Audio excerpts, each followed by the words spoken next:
नमस्कार, आप देख रहे हैं सुकेश एकेडमी और आज का वीडियो शुरुआत हो रहा है कोटा जंक्शन के बाहर से। आप सोच रहे हैं मैं कोटा आ गया हूँ और कोई भी बच्चा का ड्रीम है डॉक्टर और इंजीनियर बनने का और कोटा आने का सोच रहा है, ये वीडियो उसके लिए बहुत ही इंपॉर्टेंट होगा। अभी कोटा में क्या चल रहा है और अभी कोटा कैसा है और कोटा के इकोसिस्टम के बारे में आज मैं आपको बताऊंगा और कोटा को प्रॉपर्ली दिखाऊंगा। अभी आपके पेरेंट्स सोच रहे होंगे बच्चे को कोटा भेजेंगे, कोटा कैसा है, यहाँ पे माहौल कैसा मिलता है। और आज हमारे साथ हैं इंडिया के ओजी टीचर और ओजी टीचर, इनके जितने एक्सपीरियंस है उतने आपके एज होंगे, समझ सकते हो।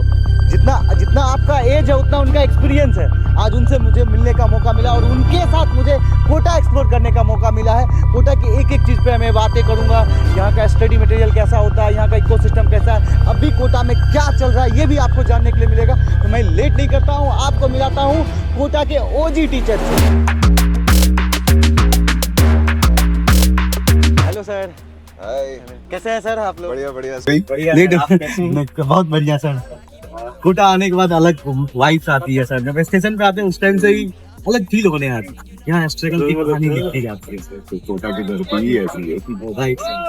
They don't doubt me, yeah, they around me, yeah, they remind me, you know my bouncy, you know I keep it bouncy, I keep it, I keep it, I keep it, keep it, keep it. इस area में sir starting से जो है इसी तरह का माहौल रहा है। बिल्कुल। थोड़ा ट्रैफिक एंड ऑल। तो किसी भी शहर में स्टेशन के आसपास का एरिया सबसे ज़्यादा भीड़ भाड़ वाला एरिया रहता ही है।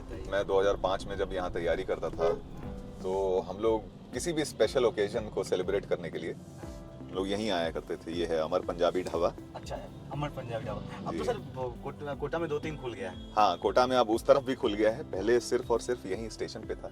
तो अगर किसी का बर्थडे सेलिब्रेट करना है और कभी अच्छा खाने का मन हो गया, मेस के खाने से उब गए, डेस्टिनेशन था तो हमारा ये फिक्स डेस्टिनेशन था, यहीं आया करते थे। सर। कोटा की शुरुआत कैसे होती है? चाय कचौड़ी या पोहा या साथ ही हम की क्लास की टेंशन से? देखो, मैं अपने स्टूडेंट लाइफ की बात अगर बताऊं तो हमारी शुरुआत तो पोहे और चाय से होती थी और इसके बाद सुबह 7 बजे वाली क्लास से। सर आपको क्या लगता है? बिल्कुल सर, सुबह उठते ही अच्छा बढ़िया गरम नाश्ता मिल जाता है। हर जगह पे बच्चों के लिए यहाँ पे नाश्ते की स्टॉल और ये सब अवेलेबल है, तो करके उसके बाद क्लास ही जाना होता है बच्चों को। सर कोटा की ज़्यादा खतरनाक गर्मी है या मैथ की क्वेश्चन टफ है? देखिए, मुझे ऐसा लगता है कि अगर हमारी तैयारी सही हो, चाहे वो गर्मी से लड़ने की, चाहे वो मैथ्स के क्वेश्चन से हाथापाई करने की, तो हमें दोनों ही आसान लगेंगे। अगर तैयारी पूरी नहीं है तो दोनों ही डिफिकल्ट लगेंगे। ओके, बट इट मींस कि आपकी तैयारी कैसी है, आपकी प्रिपरेशन कैसी है? हाँ, प्रिपरेशन कैसी है, आपने अपने आप को गर्मी के लिए किस तरीके से तैयार किया है, किस तरह तो से आप आपने अच्छी पेपर तरीके दिए से थे? उसमें लड़ पाएंगे। और सिमिलरली आपने अगर अपने आप को मैथ्स के लिए तैयार किया है तो मैथ्स भी आपको एग्जामिनेशन में बहुत ज़्यादा परेशान नहीं करेगी। ओके सर, फर्स्ट टाइम कब कोटा आए थे सर आप? मैं सर 2007 में कोटा आया था अच्छा और तब से कोटा में ही बस गया हूँ। अच्छा, तब से कोटा भी बस इतना प्यार हो गया कोटा से? बिल्कुल सर। अच्छा, कोटा के कुछ उस टाइम जब आप आए थे सर, जब आप स्टेशन पे उतरे थे तो क्या फील हुआ था, क्या दिमाग में आया था? एक होता है ना, नए शहर जाते हैं तो बहुत सारी चीज़ें मन में चलती हैं, तो क्या चल रही थी सर जैसे ही मैं कोटा में उतरा था, एक्चुअली मैं यहाँ पे एज अ टीचर ही आया था। अच्छा, एज ए टीचर ही आया? मेरा एजुकेशन यहाँ से नहीं हुई, तो एज अ टीचर आया। तो मुझे यहाँ आते ही सबसे पहले ये लगा कि अब हिंदुस्तान के जो सबसे अच्छे ब्रेन वाले बच्चे हैं और जो सबसे अच्छे ब्रेन वाले टीचर्स हैं उनसे मुलाकात होगी, और इसलिए मैं बहुत यही सोच के बहुत खुश था कि अब मुझे वो टॉप लेवल की जो ब्रेन है उनके साथ डील करनी पड़ेगी। उनके साथ डील करनी पड़ेगी। सर आपके बारे में जैसे मैं रिसर्च कर रहा था जब जाना, तो एज ए स्टूडेंट आप कोटा आए थे? हाँ, मैं 2005 में कोटा आया था एज अ स्टूडेंट पढ़ने के लिए, मैं और मेरा भाई। तो मुझे याद है कि मैं और मेरा भाई अकेले ही आए थे, हमारे साथ कोई आया भी नहीं। तो मैं और मेरा भाई आए थे और हमें नहीं पता था कि हमें एडमिशन कहाँ लेना है, क्योंकि हम लोग देखिए सासाराम से बिलोंग करते हैं, तो हम लोगों को इतनी कोई कोटा की जानकारी नहीं थी कि यहाँ पे कौन सा इंस्टीट्यूट है, कौन अच्छा है, कौन कैसा पढ़ाता है, किसमें कैसे एडमिशन लिया जाता है। तो हमारे पापा ने हमको बोला था कि आप लोग जाइए, खुद घूम के आइए, देख के आइए और फिर बताइए वहाँ पे किस में एडमिशन लेना है, उसके अकॉर्डिंगली हम लोग देख लेंगे। तो हमें याद है कि स्टेशन पे उतरे थे और यहीं स्टेशन पे ही एक कमरा लिया था हमने, क्योंकि हमें पता नहीं था कि उधर कमरा मिलेगा नहीं मिलेगा। फर्स्ट टाइम कोटा था, फर्स्ट टाइम कोटा आए थे, कोई साथ में भी नहीं था, तो हम लोगों ने स्टेशन पे ही एक कमरा लिया था। और फिर स्टेशन से एक ऑटो लेके हमने बोला कि हमें कोचिंग में एडमिशन लेना है, तो आप हमें कोचिंग की तरफ लेके जाओ, ऑटो वाले को। तो फिर कोचिंग के साइड गए। तो फिर ऑटो वाले हमें, उस समय कोचिंग विज्ञान नगर में हुआ करती थी एक, और एक जवाहर नगर में हुआ करती थी, तो वहाँ पे ही उन्होंने ले गए। हमने बात करी, जानकारी ली, फिर पता चला कि एंट्रेंस टेस्ट होता है यहाँ पे। ओके, एंट्रेंस टेस्ट कोचिंग में एडमिशन के लिए? एडमिशन लेने के लिए एंट्रेंस टेस्ट होता है, और उस एंट्रेंस टेस्ट को तैयार करवाने के लिए भी कोचिंग होती थी। अच्छा, छोटी छोटी कोचिंग जो आपको कोचिंग के एंट्रेंस टेस्ट के लिए आपको तैयार करवाती थी। कौन सी ईयर की बात है सर? ये 2005 की बात है सर। उस समय आकाश सर, मुझे ऐसा याद है, हाँ, स्टूडेंट्स को देख के अपने आप ही ऑटो वाले कोचिंगों की तरफ ले लेते थे, बिल्कुल। क्योंकि उनको सबको पता होता था कि ये जो बच्चे आ रहे हैं ये यहाँ पढ़ने ही आ रहे हैं, तो कोचिंग की तरफ ही लेना है इनको। अच्छा, आप लोग सर बहुत अच्छा एक्सपीरियंस था कोटा में सर। मैं ओवरऑल बात करें तो सर आपके भी 15-20 साल के अप्रोक्स एक्सपीरियंस है, सर के भी 15-20 साल के एक्सपीरियंस है। सर आपने एज ए स्टूडेंट भी कोटा को जिया है सर ने एज ए टीचर स्टार्ट किया था। तो सर अब और उस टाइम के कोटा में क्या डिफरेंस हुआ सर? देखिए, अगर मैं अपने एक्सपीरियंस से बताऊं तो उस समय क्या था, कोटा इतना डेवलप नहीं था in terms of infrastructure, plus Kota का जो पढ़ाने का माहौल था, पढ़ने का माहौल था, वो इस तरीके से था कि यहाँ पे बहुत अच्छे बच्चे और बहुत मेहनती बच्चे ही सर्वाइव कर पाते। लेकिन जैसे जैसे टाइम बढ़ा है, आज कोटा एक तो इन टर्म्स ऑफ इंफ्रास्ट्रक्चर, बच्चों के लिए जो सुविधाएं हैं, वो उसमें बहुत आगे चला गया है, और प्लस यहाँ की जो पेडागोजी भी है वो भी अब इस तरीके से डिजाइंड है कि यहाँ पे बहुत एवरेज बच्चा, बिलो एवरेज बच्चा भी आके बहुत अच्छा करके और बहुत अच्छी रिजल्ट्स के साथ यहाँ से जाता है। उस समय सर्वाइवल आपकी बड़ी डिफिकल्ट होती थी एज अ स्टूडेंट, क्योंकि आप समझ के आते थे कि चलो मुझे कुछ आता है, लेकिन जब क्लास में बैठते थे तो आपको पता चलता था कि आपको सबसे कम आता है क्लास में, पानी छूट जाती थी। हाँ। आप क्या फील किए हैं सर? मेरा भी सर ये मानना है कि कोटा में डेवलपमेंट तो अनडाउटेडली बहुत ज़्यादा हुआ है। पहले बच्चे को यहाँ आकर सर बहुत मेहनत करके और अपने लिए रास्ते बनाने पड़ते थे। आज इस डेवलपमेंट में क्या हुआ है, बच्चे की पढ़ाई के और यहाँ के लिवलीहुड के जो रास्ते हैं ना, वो बन चुके हैं। अब बच्चे को बहुत ज़्यादा स्ट्रगल दूसरी चीज़ों में नहीं करनी होती। अब बच्चा क्लास में आता है, जैसे ही वो कोचिंग में एडमिशन लेता है, उसके लिए सारी चीज़ें वहीं अवेलेबल हो जाती हैं। उसको रहने के लिए ज़्यादा कुछ देखना नहीं पड़ता, वहीं पे उसको हॉस्टल के बारे में बता दिया जाता है। अच्छा, अब ये कह सकते हैं कि सुख सुविधा बढ़ गई है बहुत ज़्यादा। अब बच्चा पूरा दिमाग अपना फोकस सिर्फ पढ़ाई पे लगाए और सिलेक्ट होके निकल जाए। एक और इम्पोर्टेंट चीज़ मैंने गेन किया आप लोग से जब बात किया तभी सर, अब एक कोटा वो भी सिस्टम तैयार यहाँ कर लिया है कि एक एवरेज स्टूडेंट भी अच्छा बन सकता है। Definitely sir. पहले वो एवरेज स्टूडेंट को मौका नहीं मिल पाता था, पहले तुम तैयार हुओ, उसके लिए पढ़ो, फिर एंट्रेंस एग्जाम दो कोचिंग की, फिर जाओ तब। अब ये हुआ कि स्टार्टिंग से ही उसको वो माहौल मिल जाएगा। सर कोटा में पहले ये माहौल था कि जो बच्चे थे उनको बहुत बेसिक से, मतलब मैं आज से 20 साल पहले की बात कर रहा हूँ, 15 साल पहले की बात कर रहा हूँ, बहुत बेसिक से नहीं पढ़ाया जाता था। बच्चे को ये माना जाता था कि भाई 11-12 की अच्छी पढ़ाई करके आया है बच्चा, उसके बाद उसको IIT के लिए या नीट के लिए कॉम्पिटिटिव एग्जाम्स के लिए पढ़ाया जाता था। लेकिन अब ये माहौल है कि सर बच्चे को एकदम बेसिक से पढ़ाया जाता है पिछले कई सालों में, ये मानते हुए कि बच्चा जस्ट 10th करके आया है और एकदम बेसिक से पढ़ाओ और एकदम टॉप तक पढ़ाओ, टॉप नॉच तक ले जाओ जी। और कोटा की एक खासियत रही है, मतलब थ्रू आउट हिस्ट्री भी अगर कोटा का देखा जाए तो ऐसे बहुत सारे स्टूडेंट्स, बहुत एवरेज स्टूडेंट्स रहे हैं जो रैंक 1 तक लेके गए हैं यहाँ से कोटा में। एवरेज स्टूडेंट रैंक 1 लेके, बिल्कुल, ऑल इंडिया रैंक 1, मतलब उससे एक्सपेक्टेड ही नहीं था, किसी को एक्सपेक्टेशन नहीं थी कि ये बच्चा कहीं AIR 1 क्या कि इसका कुछ ढंग का रैंक भी आ सकता है, लेकिन वो बच्चा भी यहाँ से रैंक 1 लेके गया था। तो कोटा की बात है सर? ये बहुत पहले की बात है। अच्छा सर, आप लोग ने इतना टाइम से पढ़ाया है सर, ओवरऑल मैंने बता ही दिया कि 20 साल के एक्सपीरियंस मुझे ये नॉर्मल दिख रहे हैं सर। तो इसमें सर एवरेज स्टूडेंट और जो टॉपर स्टूडेंट होते हैं उसमें क्या डिफरेंस फील किया आप लोग ने? एवरेज और अच्छे स्टूडेंट में, या जो बहुत बेहतर स्टूडेंट है, जो अच्छी रैंक निकालता है, उसमें उनके जो डेडिकेशन है और जो उनका पंक्चुअलिटी है अपने प्रति, अपनी पढ़ाई के प्रति, वो सबसे मेन डिफरेंस है। देखिए, टीचर सबको क्लास में सेम चीज़ें बता रहा है, लेकिन फिर भी स्टूडेंट अलग अलग मार्क्स ला रहे हैं, ठीक है। तो जो अच्छा बच्चा है और जो एवरेज बच्चा है, एवरेज बच्चे को जब हम बताते हैं बेटा ये पढ़ाई कर लो, वो पढ़ लेता है। हम बोलते हैं बेटा सुबह पढ़ लो, सुबह पढ़ लेता है, रात को पढ़ लो, रात को पढ़ लेता है। बट जो अच्छा बच्चा है, जो टॉपर बच्चा है, उसमें ये खास बात है, वो तब भी पढ़ता है जब हम नहीं बताते हैं कि बेटा पढ़ना है। एक वो- पॉजिटिव चीज बताए तो उसके आसपास वो 3-4 पॉजिटिव चीज खोज लेते हैं। बिल्कुल खोज लेते हैं। वो बच्चा जैसे ही हमने उसको एक बात बताई, वो ये सोचता है कि सर ने ये कॉन्सेप्ट बताया है, अब इससे और क्या क्या चीज़ें निकल सकती हैं। वो सर से डाउट पूछता है, टीचर से डाउट पूछता है, वो जितना होमवर्क देते हैं वो करता है, उसके अलावा भी होमवर्क करता है। Okay, this is the difference between average student and topper. बिल्कुल। और भी एक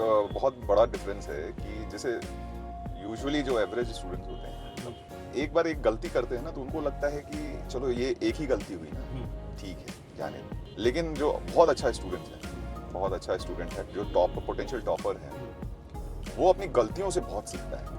क्योंकि ऐसा कहा जाता है कि क्लास में आप थोड़ा सीखते हो, जब आप होमवर्क करते हो, प्रैक्टिस करते हो तो थोड़ा और ज़्यादा सीखते हो, लेकिन सबसे ज़्यादा अपनी गलतियों से सीखते हो। राइट सर, अपने गलतियों से जो एक्सपीरियंस कर रहे हैं उसको फिर आप चीजों को सही करते हैं, तो डे बाय डे आप अपने आप बिल्कुल, में तो बेस्ट एक बनते हैं। टॉपर स्टूडेंट्स अगर एक गलती एक बार करता है, फिर उस गलती को वो कभी नहीं दोहराता। This is the difference between topper and average. बिल्कुल। अगर कोई बच्चे इस वीडियो को देख रहे हैं, अगर आपको भी उस कैटेगरी में जाना है तो ये माइंडसेट बना लेना है कि मुझे गलती को रिपीट नहीं करना। गलती करना गुनाह नहीं है, बट उसको हमें रिपीट नहीं करना। Right sir? बिल्कुल सर।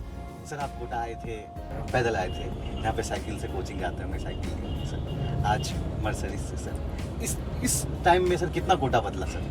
कोटा बदला, कोटा का माहौल बदला, कोटा के लोग लेकिन आज भी वैसे ही। क्योंकि मुझे याद है कि जब मैं एज अ स्टूडेंट आया था तो पूरा शहर, मतलब ये इकलौता ऐसा शहर है जहाँ पे एक राह चलता व्यक्ति भी अगर वो सोचता है, वो तो ये सोचता है कि यहाँ पे आए हुए हर स्टूडेंट का बहुत अच्छी से अच्छी केयर कैसे हो, प्लस वो स्टूडेंट अपनी जो भी अपेक्षाएं आकांक्षाएं लेके आया है वो अचीव कैसे हो। तो इसीलिए आप सड़क पे भी अगर देखोगे कोई कोटा का लोकल है और किसी स्टूडेंट को अगर देखता है तो वो सड़क पे भी टोक देता है उसको कि बेटा आपकी पढ़ने की टाइम है, आप यहाँ क्या कर रहे हो। मतलब यहाँ के कन कन में शिक्षा बसती है। बिल्कुल बिल्कुल सर। और मैं यहाँ ये भी देखता हूँ सर कि अभी मैं पहले भी स्टूडेंट भी रह के गया हूँ, और अभी जब मैं आया हूँ तब भी देखता हूँ, अगर आप चाय की टपरी पे भी जा रहे हैं तो उसको पता है फिजिक्स, केमिस्ट्री, मैथ्स, वो समझ रहा है चीज़ों को, कि वो भी पूछ देगा आपसे कितने नंबर आ रहे हैं तुम्हारे टेस्ट हो रहे हैं। बिल्कुल। तो आप बोलोगे 500 आ रहे हैं, 500 क्रॉस कर रहा हूँ, 500 बिलो, तो वो बता देगा कि अरे तुम्हारा होने वाला कि नहीं, अरे तुमको थोड़ा और मेहनत करने की जरूरत है। देखिए ये पूरा इकोसिस्टम ही यहाँ डेवलप्ड है एजुकेशन को लेके, और यहाँ के लोग बहुत सपोर्टिव हैं। तो यहाँ पे जैसे हम लोग जब रहते थे तो उस समय पूरा स्ट्रक्चर्ड हॉस्टल्स का ऐसा कोई कॉन्सेप्ट नहीं होता था, तो उस समय तो एज अ पेइंग गेस्ट हम लोग रहते थे। तो हमारे लिए तो हमारे गार्जियन, हमारे पेइंग जिस पीजी में हम लोग रहते थे उसके ओनर्स रहते थे, तो हमें अपने पेरेंट्स से उतना डर नहीं लगता था जितना उनसे डर लगता था कि अगर हम कुछ गलत करेंगे तो हमें डांट पड़ेगी। मतलब उस तरह का कल्चर उस टाइम पे डेवलप। बिल्कुल। और सर एक मेरे मन में क्वेश्चन आ रहा है सर, अब पैन इंडिया में हर जगह कोचिंग इंस्टीट्यूट हो गए हैं और बच्चे हर शहर में भी हो गए, मतलब छोटे छोटे टाउन की बात करें वहाँ पर भी, तो कोटा ही क्यों आए? जब वहाँ भी पढ़ाई हो रही है सेम चीज़ का, तो कोटा ही क्यों आए? सर मेरा ये मानना है कि सेम चीज़ की पढ़ाई तो हो रही है, हाँ, लेकिन क्या वो डेडिकेशन, वो कॉम्पिटिटिव माहौल, वो एनवायरनमेंट जो कोटा में पढ़ाई का डेवलप्ड है, ठीक है, जैसा कि आकाश सर ने भी अभी बताया कि यहाँ पे कण कण में शिक्षा बसती है, हर एक व्यक्ति, पूरा इकोसिस्टम, आप एक स्टूडेंट के पढ़ाई के लिए यहाँ चिंतित होता है। अच्छा, इनको पता भी है कि भाई स्टूडेंट जितना अच्छा पढ़ाई करेंगे, रिजल्ट जितना अच्छा यहाँ से जाएगा, उतना ही बच्चे और भी कोटा को लाइक करेंगे, कोटा का नाम होगा। इसीलिए यहाँ पे हर व्यक्ति बच्चों की सिलेक्शन के लिए भगवान से प्रार्थना भी करता है। मैं आपको बता दूं, ओके, यहाँ के लोग, जो कि यहाँ के लोग कि भाई कोटा का रिजल्ट बहुत अच्छा जाए, वो लोग चर्चा करते हैं, वो लोग डिस्कशन करते हैं, यार इस बार किस इंस्टीट्यूट का रिजल्ट अच्छा आने वाला है, टॉप 10 में कितने बच्चे आने वाले हैं, टॉप 100 में कितने बच्चे आएंगे। तो ये सब इनके मतलब टॉकिंग सब्जेक्ट्स हैं डेली के। ओके, यहाँ के जो लोकल लोग हैं, ये आपको किसी और शहर में, हिंदुस्तान में नहीं मिलेगा। अच्छा, आपके हिसाब से सर एक स्ट्रॉन्ग इंस्टीट्यूट रियल पहचान क्या होती है? बड़ी बिल्डिंग और इंफ्रास्ट्रक्चर, या डिसिप्लिन, क्लासरूम और सीरियस कल्चर?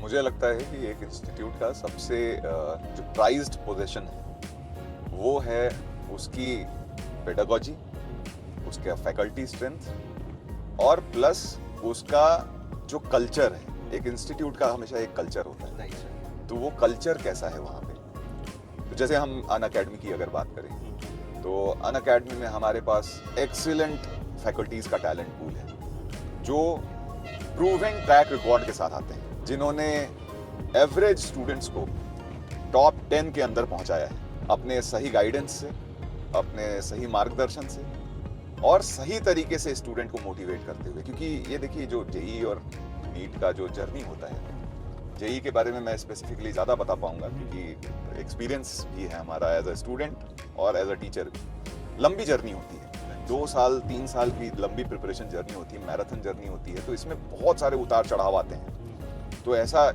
एक मतलब ऐसा नहीं होता कि एक ही तरह का हमारा दिन चलता जा रहा है। कभी बहुत अच्छे नंबर आ रहे होते हैं, कभी अच्छे नंबर नहीं आ रहे होते हैं। तो उसमें एक स्टूडेंट को किस तरीके से मोटिवेटेड रखना है, किस तरीके से उसको उसका उत्साहवर्धन करना है ताकि वो अपने लक्ष्य से हिले नहीं, ये हमारे यहाँ बहुत अच्छी तरीके से हम as a tutors, as a mentors student को देते हैं। एक क्वेश्चन आ रहा है मेरे मन में, तो मैं हेमंत सर से पूछ लेता हूँ। जी सर। सर अगर देखो सर, मैं कोटा के बारे में कुछ नहीं जानता हूँ, बट मेरा ड्रीम है कि मुझे इंजीनियर बनना है, मुझे डॉक्टर बनना, और मैं कोटा आ रहा हूँ, और यहाँ पे मैं कोचिंग की सिलेक्शन कैसे करूँ, क्या पॉइंट रखूँ अपने दिमाग में सर?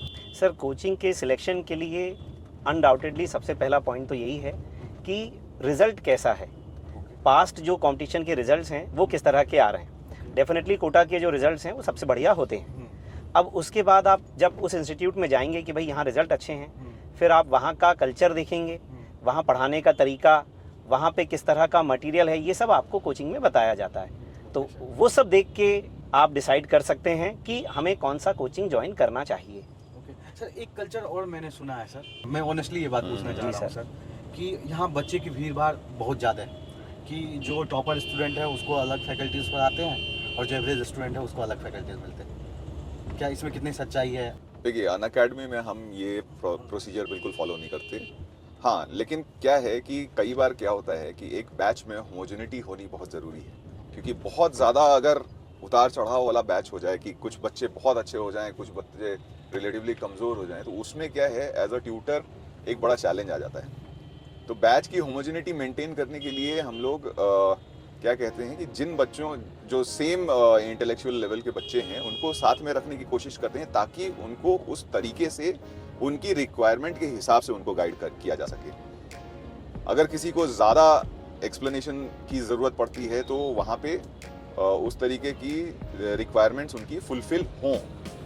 तो एक तरीके से ये होमोजेनिटी रखनी बहुत ज़रूरी है। अनअकैडमी की एक खास बात ये है कि हम अपने स्टूडेंट्स और पेरेंट्स के साथ बहुत ट्रांसपेरेंट रहते हैं। तो हर बैच जब भी अनाउंस होता है, स्टूडेंट को पहले ही पता होता है कि इस बैच में कौन कौन से फैकल्टी पढ़ाने वाले हैं। ओके, पहले क्लियर कर देते हैं। पहले ही पता होता है, सारी फैकल्टी पूल पहले से अनाउंस्ड होती है। प्लस हर फैकल्टी के करस्पॉन्डिंग आप उनके क्रेडेंशियल्स देख सकते हो, उनके पास रिकॉर्ड्स देख सकते हो, उनकी सक्सेस स्टोरीज देख सकते हो, पूछ सकते हो।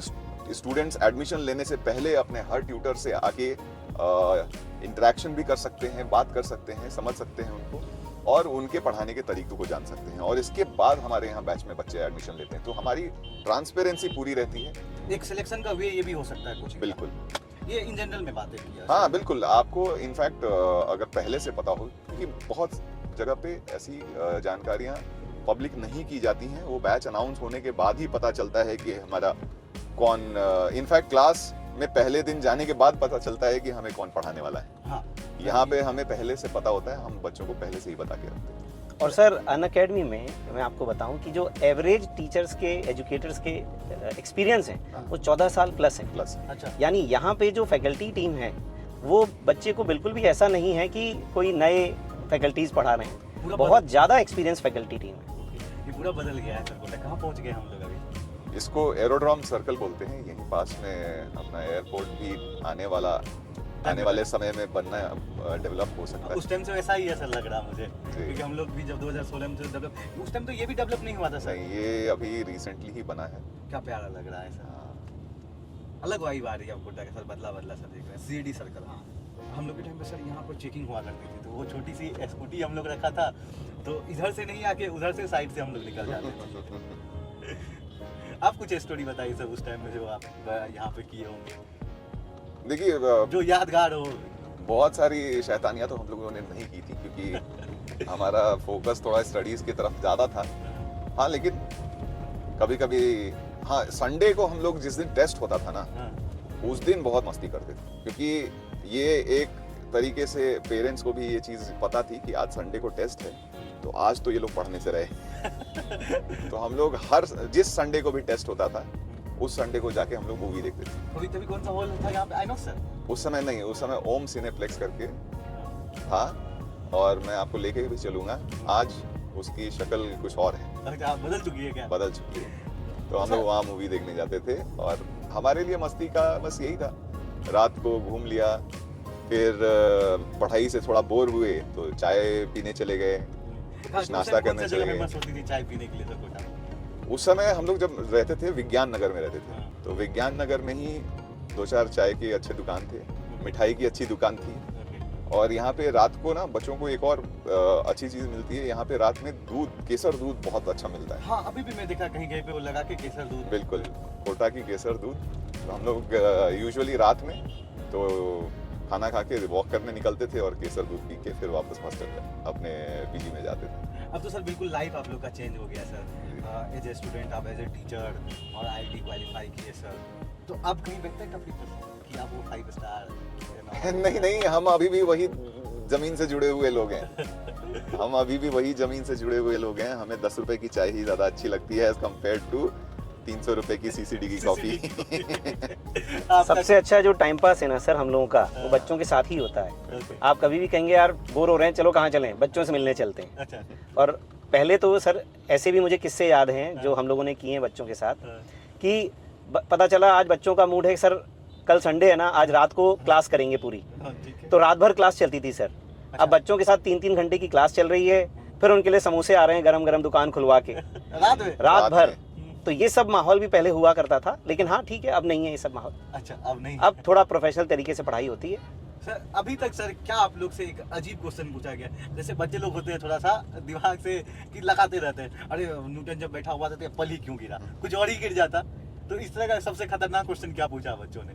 ये तो बड़ा मुश्किल सा सवाल है। मेरे दिमाग में है सर। एक बच्चे ने, एक फिजिक्स में टॉपिक होता है photo electric effect, okay sir. तो उसमें क्या होता है कि अगर किसी वस्तु किसी मेटल को गर्म किया जाए या उस पर लाइट डाली जाए तो उसमें से इलेक्ट्रॉन निकलते हैं। Okay sir. तो एक बच्चे ने ऐसे ही बोला कि सर मेरी मम्मी जो है वो डेली तवे पे रोटियां बनाती हैं और उस पे हमारे किचन में लाइट भी जलती है और गर्म भी हो रहा है, तो क्या रोटियों में इलेक्ट्रॉन आ जाते हैं और जो हम रोटियां खा रहे हैं वो चार्ज वाली हैं? तो ये सुन के माहौल एकदम क्लास का चेंज हो गया था सर। और क्लास में 100-125 बच्चे थे, खूब जोर से सब लोग पहले हंसे, फिर उस बच्चे को समझाया गया।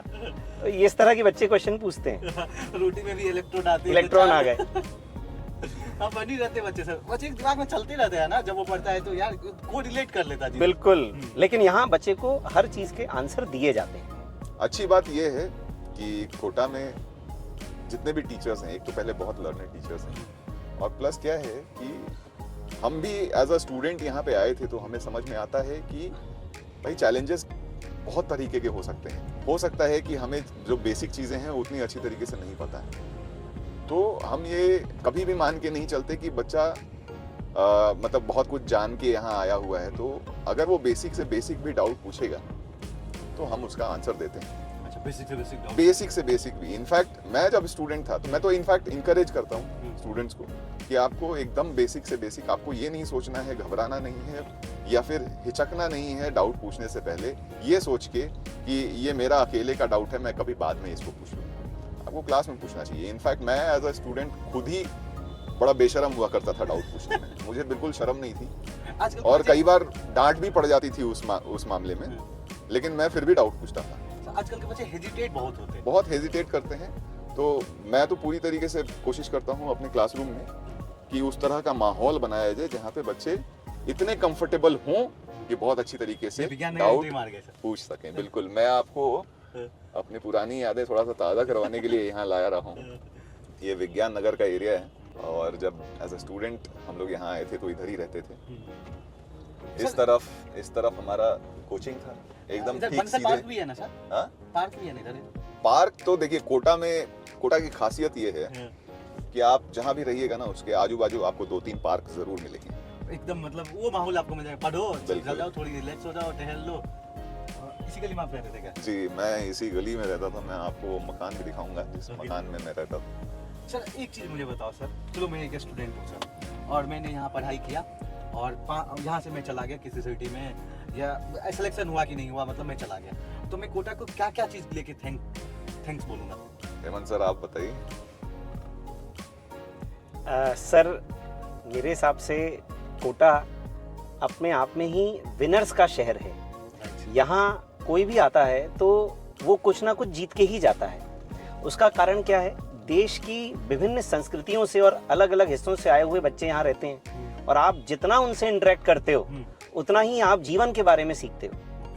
तो बच्चा हमेशा सीख के ही जाएगा, चाहे वो पढ़ाई का मैटर हो चाहे जीवन का मैटर हो। दोनों ही चीज़ में बच्चा हमेशा आगे रहेगा। कोटा में पढ़ने वाला बच्चा हमेशा ही अपनी फील्ड में चाहे कुछ भी कर रहा हो, उसमें एक फाइटिंग स्पिरिट होती है। वो लोगों को जानता है, समझता है, क्योंकि यहाँ वो ऐसे हर तरह के लोगों के साथ रहा है। आगे सर क्या यही यही वाला घर है जिसमें ये मैं वाला? एज अ स्टूडेंट रहता था। अच्छा, एज ए स्टूडेंट रहता, कैसा लग रहा है अभी सर? नॉस्टैल्जिक है कि काफी टाइम हो गया, ऑलमोस्ट 20 साल हो गए। 20 साल पहले इस शहर में आए थे। उस टाइम तो इतने डेवलप नहीं होंगे एरिया सर? नहीं, मतलब इधर का एरिया तो मतलब उसी तरीके का है, उसमें कोई खास, हाँ, मकानों की शक्ल जरूर बदल गई है। इतने घर मकानों भी नहीं होंगे। हाँ, थोड़े अच्छे हो गए हैं। आप 1 साल 2 साल किसी के घर पे रहते हैं जब पीजी में, तो आकाश सर उनसे ऐसे रिलेशन बन जाते बिल्कुल। हैं जो हमेशा ही मतलब याद रहते हैं। हाँ, रिलेशन बन जाते हैं क्योंकि एक घर जैसा हो जाता घर है। जैसे। आओ सुबह शाम एक ही लोग से मिल रहे हो, बातें कर रहे हो। तो एक चीज़ अभी देखा हूँ मैंने सर, बहुत सारे स्टूडेंट टेस्ट देने से डरते हैं। जैसे कि प्रिपरेशन कंप्लीट होने नहीं हुआ, जैसे लेट से 3 चैप्टर आ रहे हैं तो कोई टॉपिक उसका इनकम्प्लीट रह गया, तो उस वजह से भी टेस्ट को स्किप कर देते हैं। तो क्या आप लोग का ओपिनियन है, टेस्ट को स्किप करना चाहिए या दे देना चाहिए? देखिए, आप पूछ रहे थे ना कि एक बहुत अच्छे स्टूडेंट और एक एवरेज स्टूडेंट में क्या डिफरेंस है। राइट। उसमें एक डिफरेंस ये भी है, ओके। एक बहुत अच्छा स्टूडेंट ना कभी भी अपना टेस्ट स्किप नहीं करता, चाहे उसकी प्रिपरेशन किसी भी लेवल की हो, ओके। लेकिन वो टेस्ट जरूर देता है। टेस्ट को वो नहीं छोड़ता। नहीं, टेस्ट नहीं छोड़ता है। उसका एक बहुत बड़ा रीजन है, क्योंकि क्या है कि देखिए, हमारी तैयारी किस तरीके से चल रही है ये हमें कैसे पता चलेगा? उसका कोई मॉनिटरिंग मैकेनिज्म होना चाहिए। टेस्ट सबसे अच्छा टूल है आपको ये बताने के लिए कि आज के दिन आपकी तैयारी कैसी है, आप कहाँ पे हो, और आपको और कितना दूर जाना है, और कहाँ कहाँ आप गलतियाँ कर रहे हो, और उसको कैसे ओवरकम करना है। तो अगर ये चीज़ें अगर सही तरीके से एक स्टूडेंट एनालाइज कर ले, क्योंकि सिर्फ टेस्ट देना नहीं, टेस्ट का प्रॉपर एनालिसिस करना भी बहुत ज़रूरी है। और स्टूडेंट्स अगर खुद से नहीं कर पा रहे हैं ना, तो उनको अपने मेंटर या टीचर्स या फैकल्टीज के पास ज़रूर जाना चाहिए, ये पता करने के लिए कि मैं और किस तरीके से इम्प्रूव कर सकूँ। क्योंकि अगर ग्रेजुअली, मान लीजिए डे बाय डे, अगर वो ये चीज़ें इम्प्लीमेंट कर लेंगे, तो ऐसा हो ही नहीं सकता कि उनका सिलेक्शन ना हो। अच्छा, उनका सिलेक्शन हो नहीं, ऐसा हो ही नहीं सकता। बस उनको अपने डे बाय डे इसको अपने हैबिट में लाना है। हैबिट में लाना है, टेस्ट देते रहना है, टेस्ट से जो भी उनको एनालिसिस मिले उसमें बस इम्प्रूवमेंट्स के एरिया ढूंढ के उसको इम्प्रूव करते रहना है। और सर एक अभी वन शॉट का बात मैं करना चाहता हूँ सर। वन शॉट बहुत चल रहा है सर, कि क्या वन शॉट से सिलेक्शन पॉसिबल है? हेमंत सर, आपको क्या लगता है? सर मुझे तो इसमें ये लगता है क्योंकि कि आपका एक्सपीरियंस मुझसे बहुत ज्यादा है तो आप मुझे अच्छी तरीके से बताएंगे। नहीं सर, एक्सपीरियंस देखिए आपका भी है और आपने भी दुनिया देखी है। सफलता का कोई भी शॉर्टकट नहीं होता सर। तो अगर कोई बच्चा ये लेके चल रहा है कि वो उस बच्चे को कॉम्पीट कर देगा जो 2 साल रेगुलर तैयारी कर रहा है, प्रिपरेशन कर रहा है, और वन शॉट करके एक बच्चा सोचता है कि वो उसको कम्पीट कर लेगा, तो ये मैं मानता हूँ कि असंभव है। क्योंकि सफलता को आप वन शॉट से अगर कर पाते तो फिर वो सफलता किस चीज़ की है?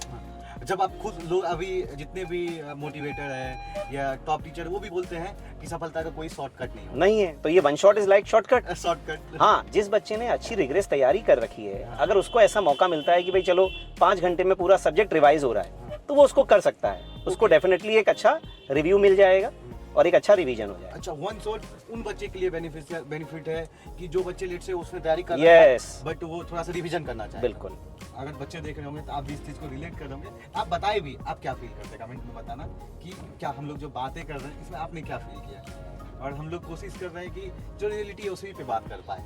देखिए, वन शॉट को लेके मेरा भी एक ओपिनियन है। हाँ। ओपिनियन ये है कि बहुत सारे बच्चे ना मतलब उस स्टेज पे वन शॉट देखना शुरू करते हैं जब उनको लगता है कि अब मेरा कुछ नहीं हुआ है। हाँ तो ये स्टेज ही जिस पे आप वन शॉट देखना शुरू कर रहे हो ना, वही गलत है।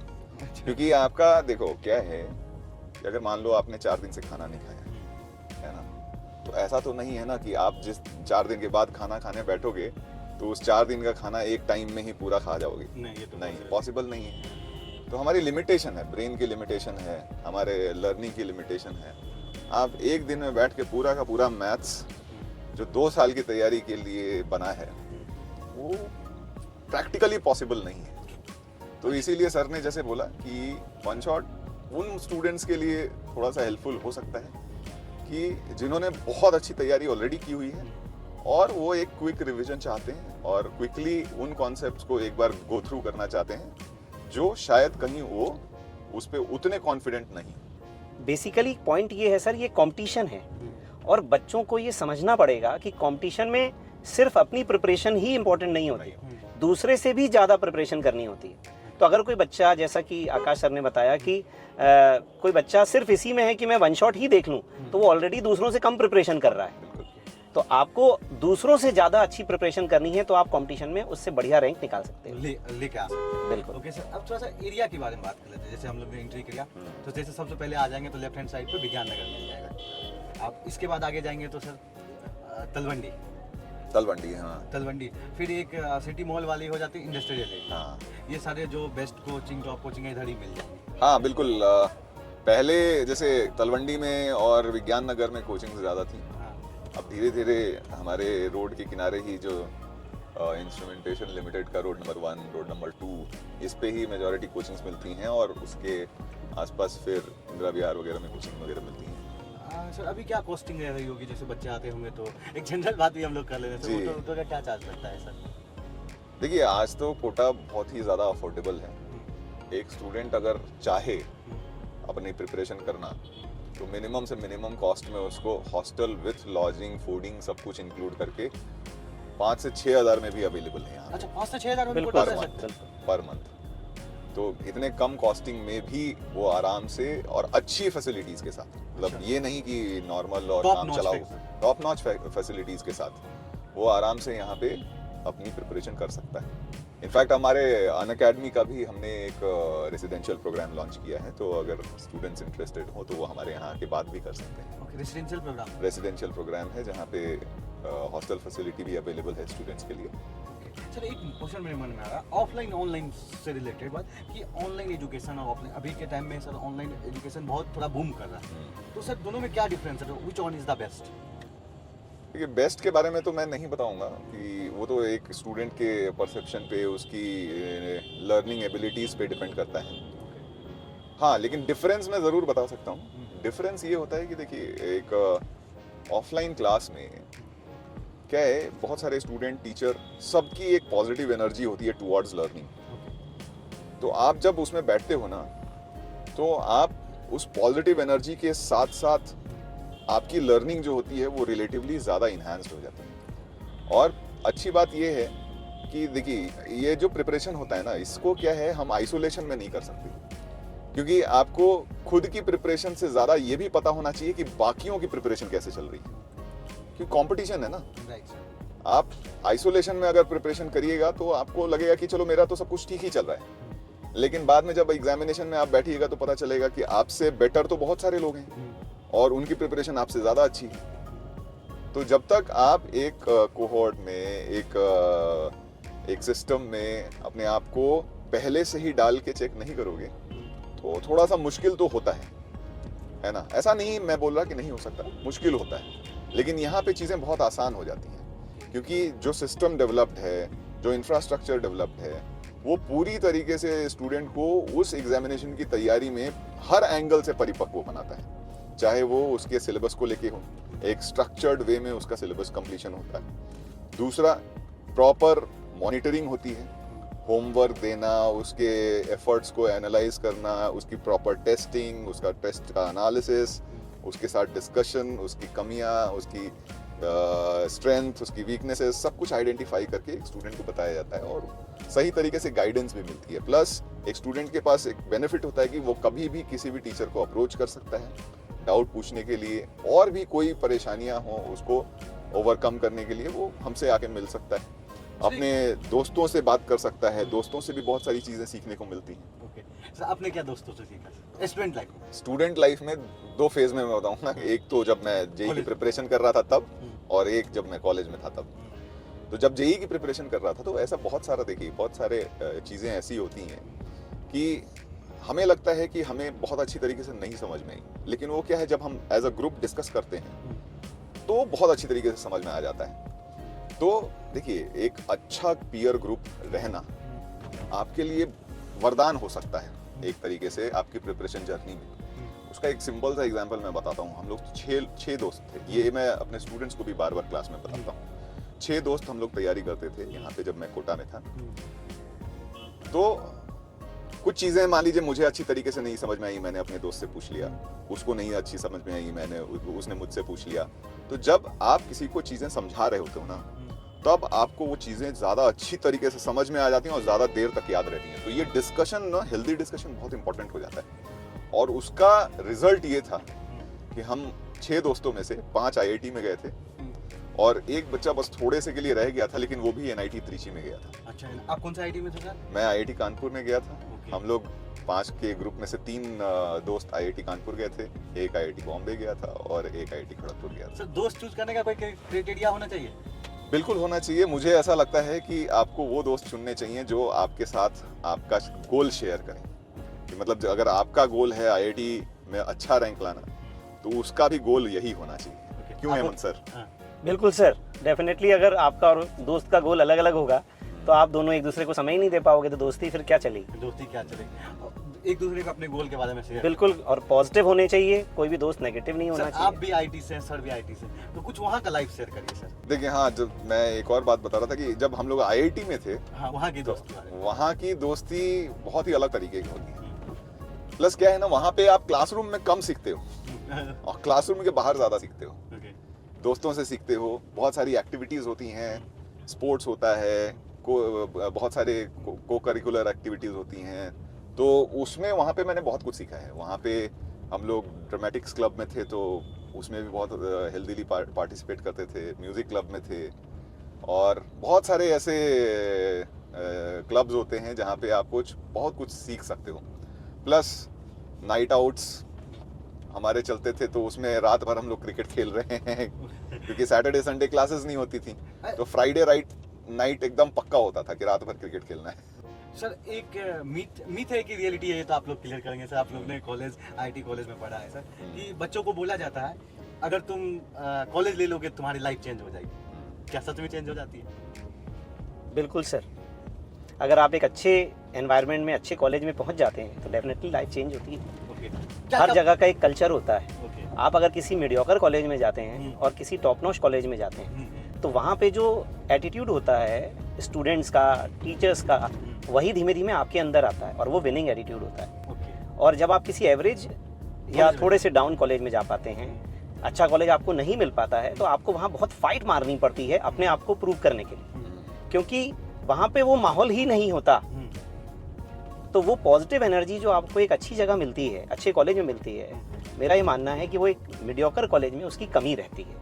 ये तो नहीं कहूँगा कि नहीं होती, बट उसकी कमी रहती है। एक लाइफ के अकॉर्डिंग में बात कर रहा हूँ सर, कि जैसे बोला जाता है जब हम लोग 10th का तैयारी करते, 10th में पढ़ते हैं, अरे बोर्ड निकाल लो तब तो लाइफ आसान होगी, फिर कॉलेज निकाल लो तो लाइफ आसान होगी, फिर जब कॉलेज कर लो, अरे जॉब कर लो, इस कंपनी में लग जाएगी तो लाइफ बिल्कुल आसान हो जाएगी। ये कैसा रहता है सच में? ये जब चीजें मिलती है तो आसान होती है सर? देखिए, मेरे अकॉर्डिंगली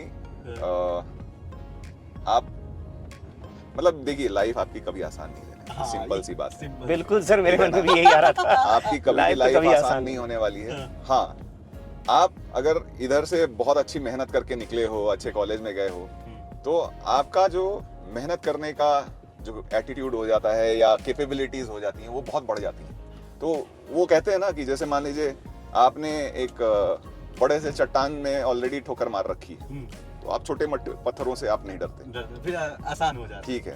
तो आपकी लाइफ बहुत रिलेटिवली ज़्यादा स्मूथ हो जाती है। आपका जो रिस्क टेकिंग कैपेसिटी है वो बढ़ जाता है। प्लस आपका जो पॉजिटिव माइंडसेट है वो आपको कभी हारने नहीं देता। तो ये रहता है। ये रहता है। बाकी आप आपकी लाइफ में चैलेंजेस हमेशा रहेंगे, हमेशा तैयार है रहना ना? है उसके आपको उसके लिए अपने आप को मेंटली प्रिपेयर करके रखना है और तैयार रहना है लड़ने के लिए, लिए। है ना? अभी तक सर स्टूडेंट की तरफ से कोई गिफ्ट ऐसा मिला हो जो यादगार रहा हो? देखिए, हमारे लिए एज अ टीचर हमारा सबसे बड़ा गिफ्ट होता है हमारे स्टूडेंट्स का रिजल्ट। और जिस दिन वो रिजल्ट आता है वो हमारे लिए होली, दिवाली ये सब कोई बहुत बड़े त्योहार नहीं है। हमारे लिए वो दिन त्योहार होता है जिस दिन हमारे स्टूडेंट्स का रिजल्ट आने वाला होता है, क्योंकि सबसे ज्यादा सेलिब्रेट हम लोग उसी दिन करते हैं। अच्छा, उस दिन डांस करते हैं? बिल्कुल, जी खोल के डांस करते हैं, जी खोल के हम लोग सेलिब्रेट करते हैं, क्योंकि सर, हमें ये पता फिर- है कि उन स्टूडेंट्स ने कितनी मेहनत करी है आज इस स्टेज पे पहुंचने के लिए। कितनी रातें उसने बिताई है बिल्कुल। जग के, कॉपी और पेन और टेबल और चेयर। बिल्कुल। हमारे लिए होली, दिवाली हमारे लिए सबसे बड़ा वही। त्योहार ही साल का वही है। रिजल्ट डे होता है सर। और ये जब वीडियोस आते हैं तो लोग इस चीज को समझ नहीं पाते, और जो इसको जिया वो समझता है क्यों इतना वो हैप्पी है, क्यों इतना खुश है वो, और क्यों वो डांस कर रहा है। सर, एक ऐसी लाइन जो स्टूडेंट रोता हुआ हो, आप बोलते हैं उससे चार्ज हो जाता हो, एक होता है ना, ये फेवरेट लाइन ये यूज करते हैं आप लोग से, जिससे स्टूडेंट चार्ज हो जाए। अब ऐसी कोई लाइन एक लाइन है, मैं अक्सर बोला करता हूँ स्टूडेंट्स से, और ये बहुत फेमस है। वो इंग्लिश में लाइन है, तो वो है दिस टू शैल पास। मतलब ये है कि अगर आप बहुत तकलीफ में हैं तो आप अपने आप को ये लाइन बोलिए कि दिस टू शैल पास, मतलब ये भी बीत जाएगा। ये भी बीत जाएगा बस। हाँ, और बहुत ज्यादा खुशी में हैं तो भी आप बहुत ज्यादा ओवर कॉन्फिडेंट नहीं हो जाइए, क्योंकि again this to shell pass repeat होगा। जैसे हम लोग कहते हैं, मेरा जो मानना रहता है, यू कैन डू इट। कभी भी कुछ हो तो सोचो यू कैन, कर सकते और जैसे हमारे अनअकैडमी का जो एंथम, मतलब आप टैग लाइन बोल दीजिए या फिर जो भी बोलिए, लेट्स क्रैक इट। लेट्स कर। तो ये हमारे लिए बहुत पावरफुल पंच है एक स्टूडेंट को देने के लिए। सर, इस कार की टूर खत्म होने वाली है अब सर, जी। तो मैं ये चाहूँगा इंडिया के लाखों बच्चों इस वीडियो को देख रहे होंगे और वो कोटा पढ़ने के लिए आने के लिए सोच रहे होंगे, तो आपकी साइड से क्या मैसेज रहेगा? देखिए, कोटा बहुत अच्छी जगह है अगर आप अपने ड्रीम्स को अचीव करना चाहते हैं, क्योंकि यूं ही कोटा को शिक्षा की काशी नहीं कहा गया। कुछ ना कुछ तो है इस शहर में, और इस शहर के इन्वायरमेंट में, इस शहर के लोगों में, इस शहर के पूरे वातावरण में जो एक पॉजिटिव एनर्जी आपको यहाँ से देता है एक स्टूडेंट को तैयारी करने के लिए, वो शायद इंडिया का कोई दूसरा शहर नहीं दे सकता। प्लस यहाँ पे सिर्फ स्टूडेंट, देखिए, मैथ, फिजिक्स, केमिस्ट्री सीख के नहीं जाता। यहाँ से स्टूडेंट अपनी लाइफ में किसी भी बड़े चैलेंज के लिए अपने आप को किस तरीके से तैयार करना है ये सीख के जाता है। एक इंडिपेंडेंट इंडिविजुअल बन के जाता है, एक हार्ड वर्किंग इंडिविजुअल बन के जाता है, और एक सक्सेसफुल करियर के लिए अपने आप को तैयार करके जाता है। यहाँ जो बच्चे आते हैं अपने लाइफ में मेहनत करना सीख जाते हैं, बिल्कुल। क्योंकि ये टेस्ट ही है ऐसा कि उस तरह से इसको तैयार करते हैं कि वो अपने लाइफ में कभी भी कुछ भी कर सकते अगर एक स्टूडेंट प्रॉपरली इस पूरे 2 साल की प्रिपरेशन को with correct attitude, with correct rigour अगर झेल ले, तो वो दुनिया का कोई भी चैलेंज उसको डरा ही नहीं सकता, और उसको कभी भी किसी भी बड़े चैलेंज से डर नहीं लगेगा, क्योंकि उसको 12 घंटे 13 घंटे मेहनत करने की जो आदत यहाँ लग जाती है वो उसको कभी भी हारने नहीं देगी। चलिए, आपको एक बात बताई थी कि हम लोग संडे को अक्सर आफ्टर टेस्ट मूवी देखने आते थे, तो लगता वहीं पहुंच गए क्या सर? अब उसका शक्ल थोड़ा सा चेंज हो चुका है, क्योंकि मैं आपको ले चलता हूँ उस जगह पे जहाँ पे एक टाइम पे ओम सिनेप्लेक्स हुआ करता था और यहाँ पे हम लोग मूवी देखते थे, लेकिन आज हमारी अनअकैडमी की क्लासेस यहाँ लगती हैं, क्योंकि ये है हमारा अनअकैडमी का नया कैंपस, प्रथमेश।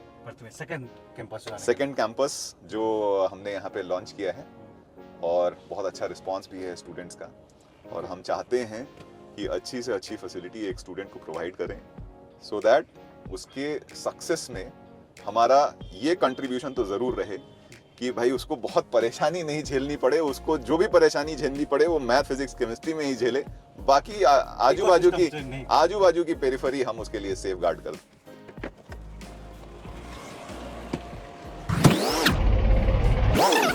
सर, आप इसके बारे में स्टोरी बता रहे थे पहले हाँ। यहाँ पे। जब हम लोग स्टूडेंट थे तो संडे को हमारे टेस्ट होते, हाँ। और जैसे ही टेस्ट खत्म होता था हम लोग सीधे यहाँ पे आते थे, यहाँ पे अपना टिकट काउंटर हुआ करता था और यहाँ जो भी मूवी लगी है उससे कोई फर्क नहीं पड़ता कौन सी मूवी लगी कौन सा है, मूवी है डजंट में? कोई फर्क नहीं पड़ता। जो भी मूवी लगी है उसका टिकट कटा के सीधे अंदर जाके हम लोग मूवी देखा करते थे। अब ये स्टूडेंट्स के साथ बहुत मूवीज़ देखी हैं सर यहाँ पे। कौन सा सर देखी आपने सर? कोई एक यादगार शाहरुख movie? खान की हाँ। और सलमान खान की खूब सारी मूवीज़। सर, आपकी फेवरेट डायलॉग? जब बच्चे शैतानी करता होगा तो बोलते हो। रिश्ते में तो हम तुम्हारे बाप होते हैं, बाकी तो आप जानते ही हैं। आपके सर? चलते चलते करके एक मूवी थी, उसमें शाहरुख खान का एक डायलॉग था कि मैं अपनी लाइफ में कुछ ऐसा करना चाहता हूँ कि जब पीछे मुड़ के देखूं तो मुझे ये ना कहना पड़े कि काश मैंने ये कर लिया होता। ओके। तो जो करना है कर लीजिए, अभी कर लो, अभी तो आया। अभी कर लो, अभी मौका है कर लो। लाइफ में वो मौका अपने आप को कभी ना दो जब आपको पीछे मुड़ के देख के बोलना पड़े कि काश मैंने ये काम कर लिया बिल्कुल होता। सही कह रहे हैं सर, अभी तक का एक एक फेवरेट स्टूडेंट का नाम बताइए। सर। मेरा फेवरेट स्टूडेंट कई सारे हैं, एक अब अगर एक नाम में तो बता पाना बहुत मुश्किल है। बहुत मुश्किल है हमारे लिए, क्योंकि हमारे हर साल देखिए क्या है, बहुत जैसे सर ने ऑलमोस्ट टॉप 10 में टॉप 100 में जितने भी रैंक बोलिए ऑलमोस्ट सारे कभी ना कभी किसी ना किसी तरीके से सर ने पढ़ाए हुए हैं, उनको उस लेवल तक पहुंचाया हुआ है। हमारे टीचिंग करियर में भी ऐसे बहुत सारे स्टूडेंट्स हुए जिनका रैंक 3 रैंक 4 इस तरीके से रैंक्स आए, टॉप 100 में रैंक्स आए। तो उनमें से कोई बहुत खास स्टूडेंट चुनना बड़ा मुश्किल हो जाता है हमारे लिए। और वो यही है ना, वो यही है ना कि आप एक पेरेंट से जाके पूछ रहे हो कि आपका फेवरेट बच्चा कौन सा है। इनफैक्ट जो बच्चे सिलेक्ट नहीं हुए हाँ, वो भी उनमें हमारे से कई सारे बहुत बच्चे सारे। ऐसे कांटेक्ट में हैं और इतने प्यारे हैं हाँ। कि उनके मतलब बातें याद आती हैं कई बार। तो ऐसे बच्चों के नाम बता पाना, कुछ शेयर करें सर। भाई वो क्लास में कैसे रहते थे, या उन्होंने कभी कोई पार्टी दी, या हमने उनके साथ समय बिताया, कुछ बातें वो सब रहती हैं। अब स्टूडेंट आप लोग के लिए लेकर याद होगा कि जैसे बिहार के बच्चे होते हैं, कुछ ठेकुआ लेकर आ गया आप लोग। बिल्कुल, देखिए हम तो बिहार से ही हैं, तो हमको तो सबसे ज़्यादा पसंद अगर कोई चीज़ है तो वो छठ के बाद जो ठेकुआ का प्रसाद होता है। तो बच्चों को भी ये बात पता होता है, तो ज़रूर ठेकुआ प्रसाद ज़रूर लेके आते हैं वो हमारे लिए। अब देख लो, ये सारे सर से मैंने मिला, सर ने यार 1 2 3 4 टॉप 100 के अंदर तो बहुत सारे बच्चों को बिल्कुल। पढ़ा है। तो इनके बातों को तुम सुने हो तो अच्छे से समझना, ये तुम्हारे लाइफ चेंजिंग हो सकता है। और एक वीडियो नहीं है, ये समझो कि सर की जो एक्सपीरियंस है 30 साल 25 साल की, वो आपको दिया गया आज। आप क्या मैसेज देंगे लास्ट में सर? मैं सर इस बात से स्टार्ट करना चाहूँगा एक्चुअली कि कोटा शहर का नाम कोटा क्यों पड़ा। तो जो आपने मुझसे पूछा कि भाई बच्चा आता है तो यहाँ से क्या सीख के जाता है, सर बच्चा यहाँ से हमेशा जीत के ही जाता है। ये कोटा जो शहर है, इसका ये जो लास्ट राजा रहे हैं उनका नाम था कोटिया भील। तो वो जो कोटिया भील थे उनके ऊपर अटैक किया बूंदी के राजा ने, और बूंदी के राजा ने उनको हरा भी दिया, मार भी दिया। बट वो इतने बहादुर थे कि वो हारने के बावजूद भी बूंदी के राजा ने कोटा शहर का नाम उनके नाम पर रखा, जो कि शायद ही इतिहास में कहीं हुआ होगा कि हारने वाले व्यक्ति के नाम पर भी, हारने वाले व्यक्ति के नाम को भी इतिहास बना दिया गया। वो कोटा, अच्छा कोटा उनका नाम, कोटा उनके नाम से रखा गया है। तो ये जो शहर है, आप यहाँ आते हैं तो जीत के ही जाते हैं, चाहे आप सिलेक्ट हो या ना हो। डेफिनेटली आप 2 साल तैयारी करेंगे तो सिलेक्ट होंगे ही, कोई आपको रोक नहीं सकता। बट अगर बाई चांस कुछ आपको बढ़िया कॉलेज नहीं भी मिल पाया तो भी यहाँ से आप हमेशा जीत के ही जाएंगे और आप जीवन में आने वाले समय में बहुत अच्छा करेंगे। थैंक यू सर, बहुत अच्छा लगा बात करके सर। और लिटरली जब बच्चे इसको सुन रहे होंगे तो वो भी फील किए होंगे। हम लोग ने कोटा के बारे में भी बात किया और इन जनरल लाइफ का भी बात किया। सर भी ITN है, सर भी ITN है, तो मेरा भी एक अलग एक्सपीरियंस मिला सर लोग से कि कॉलेज लाइफ भी थोड़ा बहुत डिस्कस किया हमने। अगर लिटरली आपको कैसा लगा आप कमेंट बॉक्स में ज़रूर बताना। फिर कोई नई वीडियो के साथ आप लोग से हम मिलते हैं। धन्यवाद सुकेश जी। Thank you.